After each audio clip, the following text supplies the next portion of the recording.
Hi Nuthan, Hey Florian, good to see you here. welcome back. Welcome back. I had a small question for you. So, what's one small daily action that instantly lifts up your mood? That's not a very small question, but yes, the short answer would be I think gratitude practice. And I don't mean the woo-woo gratitude where you just think about something and say, oh, I'm feeling so grateful for it, but it's actually the biological feeling of gratitude when I really feel utterly grateful for something. And it's not something that can happen immediately. You would need to practice and learn how to get to that real feeling. Eventually it becomes a switch that you can just switch on. Just as you involuntarily switch on your stress response, you can actually switch on your gratitude response. And how to go about it might be in the beginning, maybe spend 15 minutes writing and thinking and talking about something that you're truly grateful for, and then build. Observe also how you actually going in that growth journey of what shifts happen in terms of you look at the world, how do you feel in your chest, how is your breathing shifting. Observe all that and start practicing with it. Over time it becomes that within a minute you can hit that sweet spot, and that's the best thing that you can do to boost your mood. Let's give it right now. Yeah. Just think about someone that you feel truly grateful for. A face might just emerge. Think about what was your situation and how difficult, how uncomfortable or unpleasant it was, and how this person actually helped you overcome this problem. And now imagine that you have to tell the story back to that person. How would you do that? That feeling is gratitude. It made such a big difference in my life, and Wow. And is this something you do every day right now? I try to do that in the morning because, especially now that we are, startup founders, there are many things that will take our attention away. There are many things to stress out about. So when we can actually shift our mind to a gratitude attitude, okay, that's a different part of your brain even. That actually sets up to win. That sets us up to see the opportunities out there in the world. So I think it's something that I try to do every day in the morning, and I definitely do it when I'm cycling from home to my train station, which is almost 20 minutes. I'm lucky enough to kind of have a beautiful cycling path just next to the river. Okay.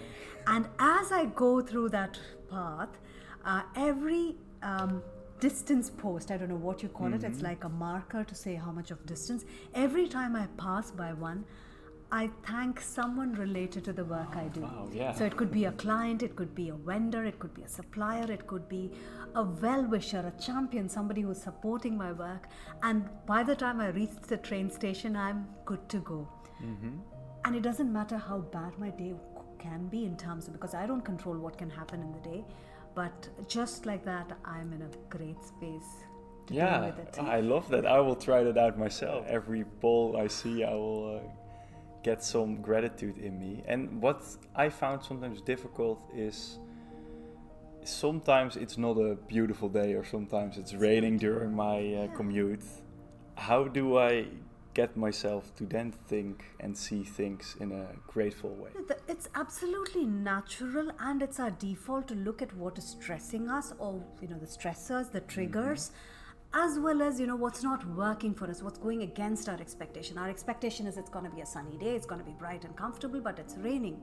And that's where I think a deeper way of looking at mindfulness helps, because you realize that okay, there are things that I can control and there are things I can't control, and I learn to let go of it from a state of wisdom, from a state of acceptance.